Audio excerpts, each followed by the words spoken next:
Hey there, listeners. Well, some leaders are waiting for the perfect moment. But here's the truth, that moment never comes. You don't get to choose the hand you're dealt in business, in life, and in leadership.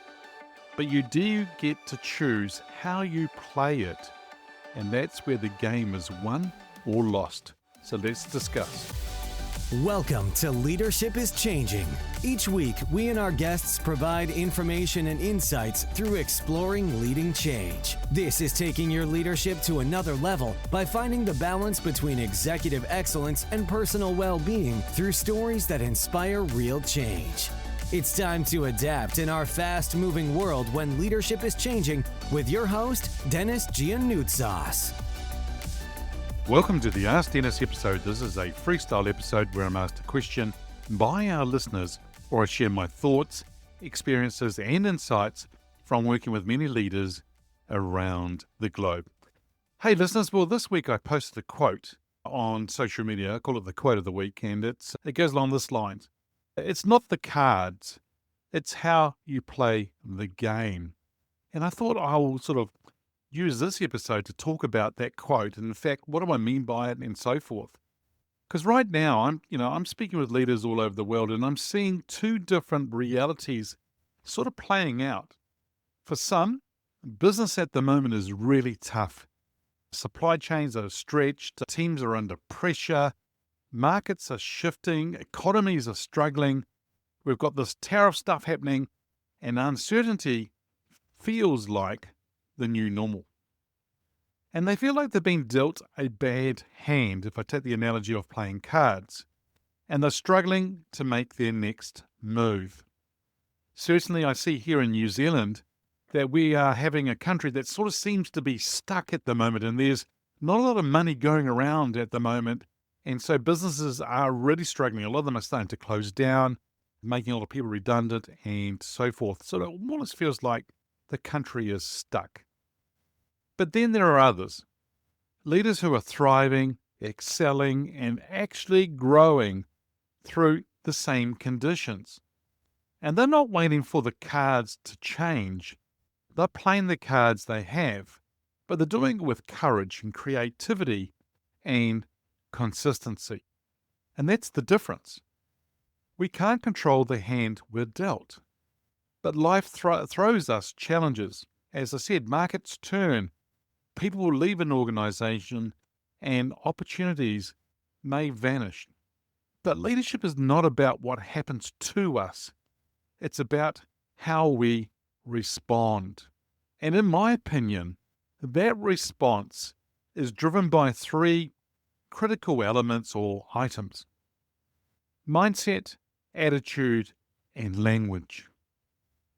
Mindset, if you believe every challenge is an opportunity in disguise, you'll look for ways forward that others probably can't see. And a fixed mindset keeps you trapped in this is all I've got. But a growth mindset says, what can I do with what I have? The next one is attitude, and your energy and passion. That sets the tone of your team and your organization, in fact, even your leadership. And what I say is that leaders that bring energy and passion, it really starts to attract people, and people want to be part of it. Because for a leader that has an attitude of defeat, that sort of infects the culture of people starting to self-doubt, or they're starting to doubt about things. A leader with a determined attitude, this is a leader that will fuel belief, even when the odds may be stacked against them. The third area is language. The words you use with yourself and with others starts to become reality. So if you're constantly saying things like, this is impossible, or we can't, you're programming yourself for failure. But if your language is intentional, or as I use the word, deliberate, so intentional and deliberate is the words I use all the time, we will find a way, or we can figure this out. If you're saying those kind of things, that's going to reinforce resilience, creativity, and action.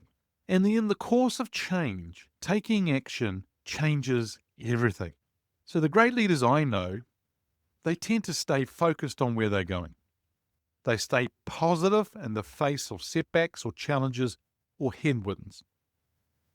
They hold a clear image in their minds of what they want to achieve, even when the path there is anything but clear. In other words, when they don't even have all the answers, they're not even sure how they're going to get there. And they protect their mindset, their attitude, and their language just as strong as they guard their strategy on their business. They tend to be people who are intentional and they know their end game.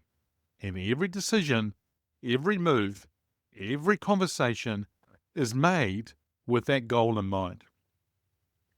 So here's the question.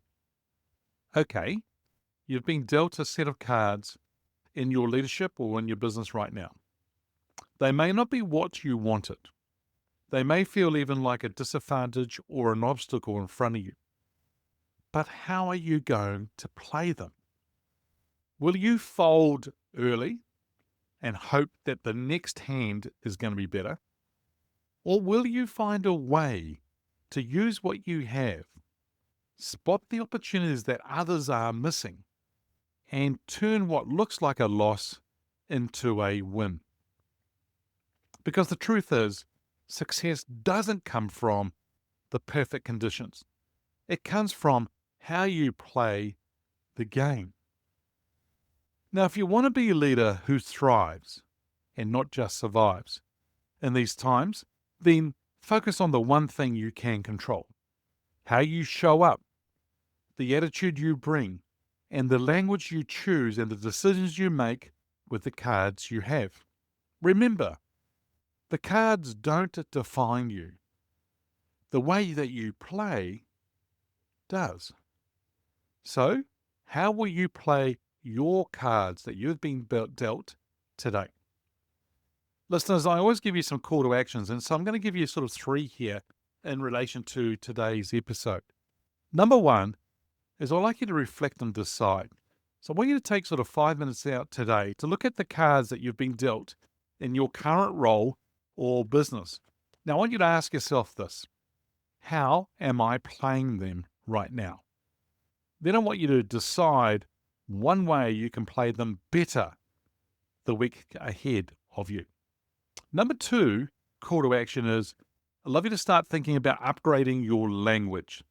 So listen to the words you use with your team and yourself over the next 48 hours. And if you can replace every, things like "we can't," and you replace that with "we can figure this out," and watch how it shifts your mindset, but also watch how it shifts your team's energy. The third call to action is share the challenge. And what I mean by that is I'd love you to tag me on LinkedIn, Facebook, or Instagram and tell me how you're choosing to play your current cards differently after hearing this episode. Because I'd love to celebrate your wins and maybe even share them with our global audience. Hey listeners, that's it for this episode. It's always a pleasure being with you. Thanks for joining me on the Leadership is Changing podcast. Until next time, bye for now. Thank you for listening to this episode of Leadership is Changing with your host, Denis Giannoutsas. Each week, we and our guests provide information and insights through exploring leading change, inspiring executives and leaders to adapt and lead a bigger game in a fast-moving world.